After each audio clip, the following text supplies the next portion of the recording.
This is the Action Movie Guys podcast, bringing you action movie reviews from across the decades, plus box office numbers and insight like never before. And now, your hosts of the Action Movie Guys podcast, Alex and Nate. Yeah. Welcome, everyone, to a brand new episode of the Action Movie Guys podcast. This is episode 71, the Expendables 2 2012 movie review. I'm your host, Alex Figueroa. My co-host is Nate from Netflix Reviews. All right, you know how we do it here. Nate, how long has it been since you've seen Expendables 2? When did you say this movie came out? 2012. It's been since 2012 that I've seen it. 9 years. I bought it, never watched it again. So I saw it at the theater. All I'll say is I remember enjoying it. Do I still enjoy it? I don't know. We're about to find out. So yeah, it's been a while. Yeah, so before we get to the movie review, guys, if you are watching us on YouTube, please hit that like button. If you enjoyed the movie review, please subscribe to the channel. If you're new to the channel, hit those notification bells so every time movie reviews drop, which is going to be happening on this channel, you guys will be notified. Now, for those of you that are taking us on the go with you guys, wherever you're going to work or you're working out in the gym, please search for Action Movie Guys. This is the podcast version of our show. We are on Spotify, on Apple Podcasts, we're on TuneIn Radio, or anywhere you listen to your podcast on. But with that said, let's get into the box office numbers of Expendables 2 for 2012. So let's get right into it. Domestic, $85 million. Not bad. International, $229 million for a worldwide total of $314 million on a budget of $100 million. Nate, what do you think? Wow. I didn't see that international number coming, to be honest. Domestic makes sense. 85 makes sense. I think that was more than the first one, if I remember correctly. Mm-hmm. But that international number is pretty huge. So no wonder we got part 3, I guess. Yeah, but you know what that comes right after is Nate's Rotten Tomatoes scores. What is it, buddy? That's right. All right. So this is one of the rare occasions. I think it's happened. Oh, actually, it happened last week. I just said it's rare, and this happened last week. But the audience score and the critic score is the exact same. So this happened last week with Raid Redemption. This week, Expendables 2. Now, it's not quite as high as the Raid Redemption, but 67% critics, 67% audience. It is fresh, barely, but it's fresh. So, yeah, the reviews are better than the first movie. For this one. Yeah, so you guys know how it goes here. We throw all those scores out, and just like The Rock says, it doesn't matter what those those people have to say about it, because you guys are here for me and Nate's review. So with that said, let's get right into it. Nate always starts it off with the lead character, Sylvester Stallone himself. Yes. So his name is Barney Rubble. No, Barney Ross, right? Barney Ross. Yeah, so I'll be honest, he's pretty much the exact same as the first movie. These are not movies where Stallone really acts, right? He's just there and then does action stuff. As such, I will give him the same exact score as I gave in the first movie. It's a 3. I think he is serviceable. I think he's good, good, but not exceptional. One thing I will say, we mentioned last week that Statham was almost like a secondary lead. Not really in this one. He has a way more backseat in this movie. Yeah. I'll go into it now real quick. Basically, everyone else gets a little more time. So in a way, I kind of like that. It is a little bit more about the team than the first one was. And because of that, I think also that affects the score for Stallone. You know what I mean? It's more team-based. He doesn't have a ton to do. He gets a little emotional part because of the Liam Hemsworth, situation. But he was good, but nothing amazing. So I gave him a 3. It's funny because I think I took a page out of your page. I took something out of your page, and Stallone was pissed off. He was angry. He was pissed off. Yeah, he was. So I was like, oh my God, I like this. But I liked his character, though, in this movie. I thought it was more fleshed out than part 1. I thought he was more into this character more when the guy, Liam Hemsworth gets killed. You see him get angry, and then that's when his character starts to go on. I gave him a 4. I kind of enjoyed Stallone in this movie more than I did in the first Expendables movie, where that one was more of a... I feel like that was more of an experimental, which way they're going, comedy or not, or here and there. This one felt more fleshed out with all the characters. So I gave him a 4. All right, so let's get right into main villain, Jean-Claude Van Damme. Okay, so this was the one where my memory and then actually rewatching it now didn't match up. And I'll explain. My memory was Van Damme was an awesome villain. My actual watch this time was he was a pretty good villain. Okay, I didn't realize he's barely in this movie. Yeah. He's in like 2.5 scenes. He's in the scene where he kills Liam Hemsworth and says challenge, which always makes me laugh. He doesn't say challenge. He's like, don't challenge me. And I can't help I laugh every time.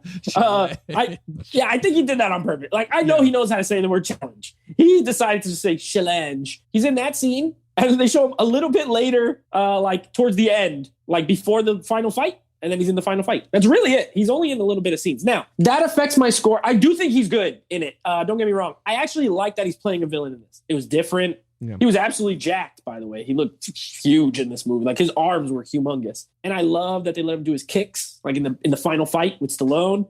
You know, Van Damme's all about the kicks, the jumping, spinning kicks. I like that. But I just can't give him a super high score because, to be honest, he's not in the movie that much. And ultimately, he's just like, he's the leader of this group that wants plutonium to like make bombs to sell to people, right? And that's okay. You know, that's an okay, villain thing. But I don't know. I give him a 4. I thought it was going to be a 5. Like, I remember being like, wow, Stallone as the villain is awesome. I think he's good. I don't think he's as amazing as I remember, but I give him a 4. He was good. Yeah, when it came to Van Damme, dude, me and you were in the same brainwaves because when I remember this movie, I did remember Van Damme being like the best like villain. And when I watched it, I was like, man, this dude cannot act for nothing. All right? Like, you're going, man, this is bad. And I'm not an acting coach, but it's just that when you rewatch these movies, you're going, ooh, this is not what I remember in the theater.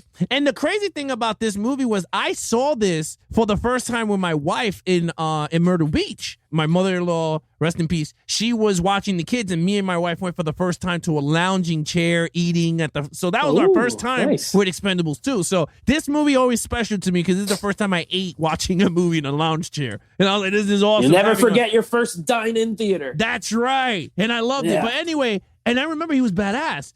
But then rewatching, I said, ooh, oh my God, this is no bueno. But you're right. His accent in this movie was very weird. I don't know where the hell he was. And he goes, this is the pit of the devil. And then he's like, you lie? Like he's like showing. Yeah, it was weird. It was just so weird. And you're right. His fighting was good, but he didn't fight much. He only fought Stallone at the end of the movie. And then in the beginning when he kicked him in the heart with the knife, I was like, oh, okay. I agree with you, though. I gave him a 4 because his presence was known. He killed one of them, which that's what you want in a villain. He had a scheme, right? He had a goal, which was to sell 5 tons of plutonium to the highest bidder. So we got that. And at the end, he did fight your hero at the end. For himself. Him, with himself. Nobody jumped him. Yeah. He fought. Yeah. Right. So I agree with you. So with that, I give him a 4. And of course, we are going to Nate's favorite category, which is action scenes. This is it, baby. This is what we're here for. All right. Now, listen, I think it was a very smart move to not have Sylvester Stallone direct this one. They got Simon West, who's, we'll call him a journeyman action director. But not a bad action director. Like, he directed the first Tomb Raider movie with Angelina Jolie, and he's directed a few other movies that I enjoy. Like, I think his strength is action, and maybe the acting and stuff is not his weakness. With that said, the action scenes in this movie are way better than the action scenes in the first movie. Mm-hmm. I agree. I know you mentioned in one of our chats about the CGI. It is at times noticeably bad. We'll talk about it. I will say probably it's a product of the time, you know what I mean, and their budget and the movie they're making. But the opening action scene is awesome. I love it with the when they're in like the tank and all the driving and everything. Like, I think it's a way better opening action scene than the first movie. I love the scene in the town. Walker Texas Ranger shows up. Chuck Norris. When Chuck Norris shows up. That was great. The Lone Wolf. Yeah, I like that. But really, I like the last big shootout in the airport and everything. Like, I think all the action scenes are very well executed, and there's a good amount of action. Like, in the middle part, it's a little talky. Like, when they're hiding out in the building and everything, and they're like working with the little town, the women full of women. Oh, I like that fight too when Jason Statham's dressed like a priest, and I love that they let Statham do some martial arts. He gets to fight Scott Adkins. Like, if you're a martial arts movie fan, Scott Adkins. To see him and Statham fight is like a cool moment. to see Van Damme and Stallone fight is a cool moment. And I love that, again, they let Van Damme do his kicks. They let Stallone do his boxing style. You know, it's like Rocky's, he's hitting him with the body shots. And I really enjoyed the action the most probably out of this movie. I gave it a 5. I thought it was really good. Yeah, you know what? It's kind of funny because I agree with you. I gave this a 5 straight off the bat. It wasn't like, oh, I'm going to wait on it because I already remember this movie for the action, this movie. And you're right. The beginning was awesome. Even they let go of Jet Li and he had one of the most awesome scenes when he's in the kitchen and he's hitting them with the frying pans and he's kicking them. You know, it's crazy. I know we're going to cover Jet Li throughout with some of these episodes, but I love Jet Li, and it's something about his martial arts. It's so awesome. Like, even when we were watching the Ip Mans, it's just, you get into it, and when you see him hitting with the frying pans, and I was like, yo, this is pretty cool. They get him to shine, and you're right. Everyone shined in this movie, and it was rightfully so, because I felt like the first one was just Stallone and Statham while the other guys were in the background. This time, each group member had some type of screen time, whether it was 5 minutes, 2 minutes, but they had something, and I liked it. Now, the airport scene, we're not even talking about Chuck Norris. Chuck Norris scene was kind of funny. It was cool. It was for laughs. Yeah, it was. The airport scene, to me, is going to be, remember how me and you talked about it with Indiana Jones? They have that iconic scene. Yes, this movie is not an Academy Award winning movie, okay? But for action movie lovers, junkies, this movie has the most iconic scene you're never gonna see ever again on screen. The 3 biggest stars coming together with behind the glass, Bruce Willis, Arnold, and Stallone tearing it up. And I was like, this is like a poster made in heaven. Right? When you're watching, right? If you think about it, you got your 3 biggest stars, again, not in their prime, but it's okay because you still got them. And I loved it. When I saw that in the theater, dude, I got pumped, man. My wife was like, get down. I was going crazy because I was like, this, you're never going to see this ever again, like in any movie. The 3 biggest stars of that time on screen. So with that said, I gave it a 5. Tell me, and I don't know what it is, but Bruce Willis never looks cooler than when he's shooting a machine gun. There's something, specifically Bruce Willis, like, he looks awesome when he's shooting a machine. He has this, like, he kind of does this, like, scowl. And he's just like shooting it. And I always love Bruce Willis shooting a gun. I love when Arnold rips the door up, like, it comes up in the smart car. And he's like just shooting out of the car. Yeah, that scene is awesome, man. I think the bickering between all of them, it's very 80s trope from there. But I'm okay with it because we knew what we were getting into. We didn't care for that. We just wanted to see, like, you know where he goes? When Chuck Norris came out and then Arnold goes, who's next, Rambo? Like, you just like, it's so funny because you're like, dude, Rambo just ran down the hallway. Like, you know, that would have been so awesome if Stallone did dress like Rambo. He came in like, shooting everyone. I would have been going nuts. But anyway, I gave it a 5. You gave it a 5. Let's get right into storyline. Okay, storyline. That's okay. Like, this is not the strength of the Expendables series. We're not talking about incredible stories, well written, well told, epic tales, right? We're talking about a group of soldiers doing a job. They had a little flair to this one because they at least like lose somebody with the Liam Hemsworth. The only thing is that he's a new character and you're not attached. Imagine if that was like Randy Couture who got killed, or Terry Crews. You know what I mean? Or Dolph Lundgren or Jet Li. Imagine instead of Jet Li just flying off, they kill him with a knife. You know what I mean? Any of those would have been a more scenario where I'd be more like invested because I know those people from the first movie. This guy's new. And it's like, I don't know him. They try to give him the little bit with like, oh, I have a girlfriend in Paris. And, you know, they make you feel for him. But as soon as he says that, you know he's going to die. This is one, you know, it's a trope. Oh, I have this love. I'm going to go see her when I'm all done with it. No, you're not going to be done with it because you're going to die. So it's a little bit like, you know, it's a little tropey, but it's fine. I can't give it a really high score because I just think it's an okay story. I just love this movie for the action. Well, I love the action in it. I gave it a 3. And nothing in this is very terrible. But there's a couple of things that are pretty average. Storyline is one of them for me. I give it a 3. Yeah, you know, it's funny when it comes to storyline. I agree with you. It's not over the top like Fast and the Furious when they have all these over the top plot. It was just basically they steal plutonium. They're trying to sell it.